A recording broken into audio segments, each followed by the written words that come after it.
power to the peaceful. Cece Mercer Watson here. And I wanted to humbly right a wrong. 11 years ago, on this day, November 20th, 2012, my magnificent father, the attorney Christopher C. Mercer Jr., passed away. My father died in my arms, and it is a beauty and a trauma that I am still trying to understand. Before he passed away, he requested that I do something for him, a story that I'm going to tell you today, something that he asked of me that I did not do. And it's taken me this long in my voice, not just in my words or my postings, to share this particular piece of writing that I had the opportunity to share with my father. So, exactly 11 years ago, I wrote this essay. I was trying to understand what was happening to my father, and I couldn't express my feelings to anyone but him.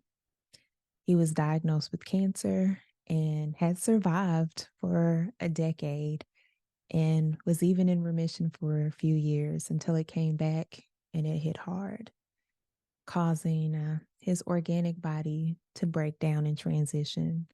But even through it all, his spirit was so strong. So I said, "Hey, Daddy, I don't want to depress you or make you sad, but everyone is going crazy and I need to talk to someone. And I know you said that you're at peace, and I respect that. However, I'm not at peace. I'm afraid. So I just want to share this with you in the spirit of that understanding." My father faintly responded, "Okay, I'm listening." He always listened, and I could tell him whatever was on my heart to say. So I read this essay that I'm going to share with you. And after reading it, my father looked at me, at the real me, and conjured these words. That was beautiful. I want you to read that at my epitaph. Do you know what that is? And his question startled me, so I didn't answer. But he continued, "That's a funeral ceremony.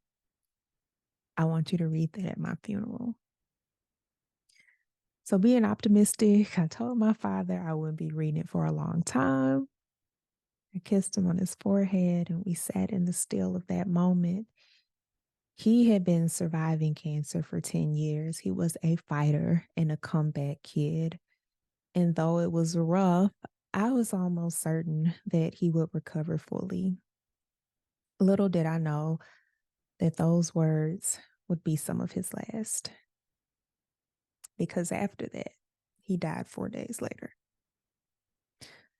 And in an effort to maintain peace with my family that did not want me to read this essay, they said it would be too hard on people, that they would fall apart. And I didn't agree.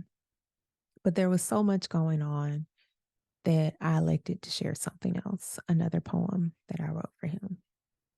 And I still regret that to this day. I should have followed my heart. I should have listened to my father. So on this day, 11 years later, I want to share this with all of you. And hopefully I can make my daddy proud and let him live through this precious memory that I have with him. I'm going to remove this. It's cute. It's making a lot of noise. I want to honor my dad. An essay on death. I've never given much thought to death. Death was foreign, a distant location requiring passport for passage. It was not incomprehensible. or it was not comprehensible, for it was not something I had experienced in my own body. No matter how close to death I've been or those that I've loved, this darkness was an intangible concept that I could not process. Though I had known people who had crossed over, many relatives that I was close to at some point in my life, the static of air terminating in the lungs, blood staying stagnant in the veins, system shut down, the body, once a retainer of heart, turns cold. The circle of life completes itself and it's round. Birth meets expiration, and there are only phantom memories of the life that once was. However, now, at this moment in my life, my fascination with this foreign land of death was much more intriguing. It was much closer to my body. I felt its cold, and I watched slowly its manipulation of bodily functions, easily breaking them down like a fresh hen on a butcher's block. Hungry for a life, death was nipping at my father's heels. His feet are always swollen with darkness. His skin flakes as it bends around the internal shell of skeletal support. He coughs frequently, and the hum of the reaper lulls in his chest, swallows his breath, and shallow is his breath. The man who made me is fading, and I feel it. This is the closest that I've ever been to death, and I want her to find a new body for passage. I want her to leap from his lungs and splatter on the pavement, leave us be, and find herself wandering through the desert of the victimless. No one to ever cross her path. But this is not how the circle works. Life must become so full of itself that the only task is to complete the cycle and end an era of existence. This I know, even though I don't fully understand the end, any ending for that matter.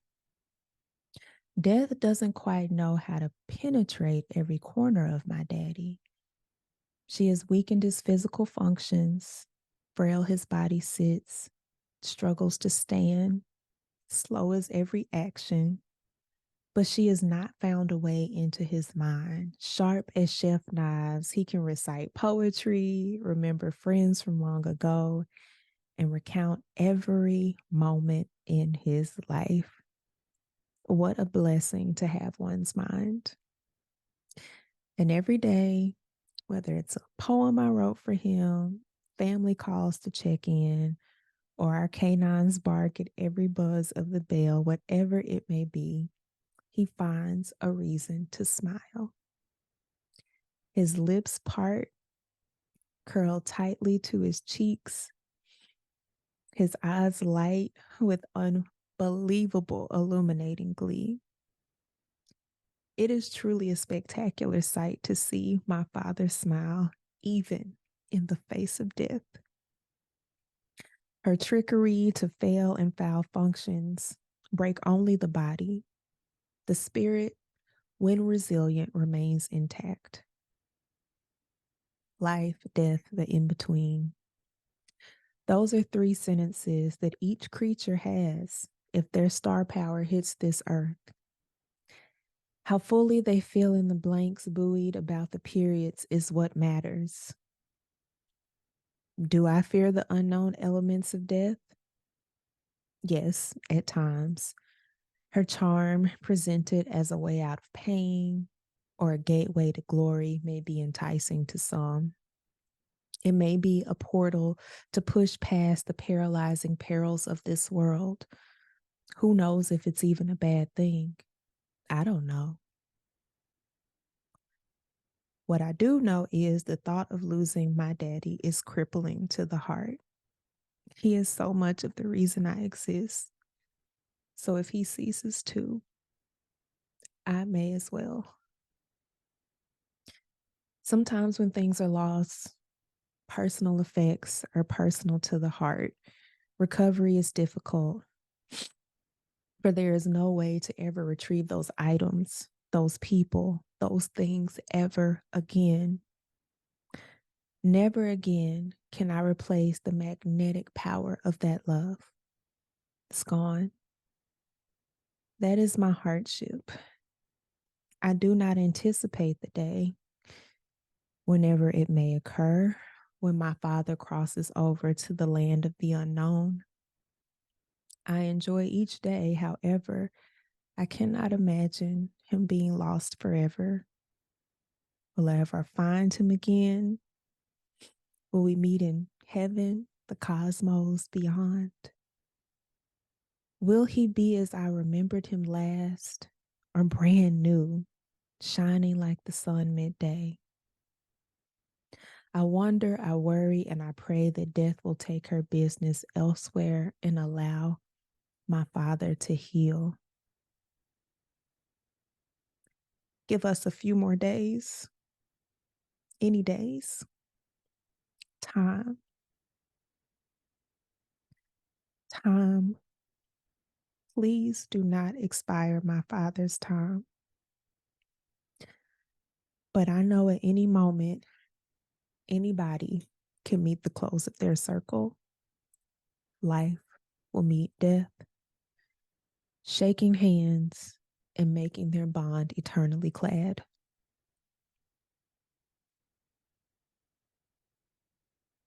So today, in the in between, I will enjoy the parting of my father's lips.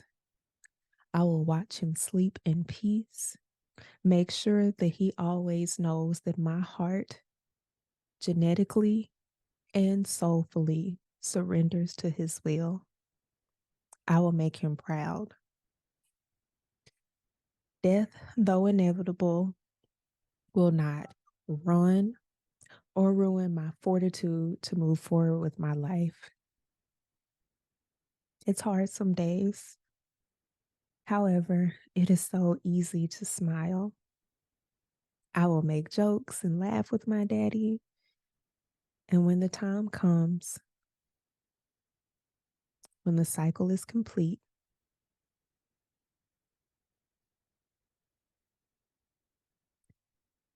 Daddy, all that I ask is that you will remember me in heaven and how I kissed your cheek when I tucked you into sleep in peace.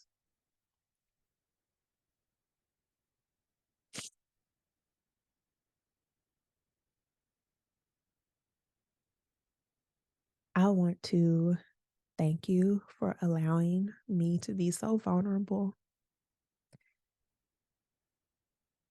11 years yesterday, it still hurts the same. But I will say in this last decade, I'm releasing myself from the guilt. I did what I thought was best to do at 29, and now I'm 40, and now I'm married, and now I'm doing all of the things that I promised my father would do, that I would do, and I'm still finding ways to continue to make him proud, carry forth his legacy, and simultaneously build my own. I appreciate you for listening to this essay on death and being receptive to the vulnerability that comes with losing a parent. It just never gets easier. But I do feel a weight lifted being able to speak these words and say them, not just share them in my voice in the way that my father imagined. And I hope wherever he is on this incredible journey as an ancestor, as one who left a legacy that is so worthy of carrying forward, that he feels the same way. Until next time, peace.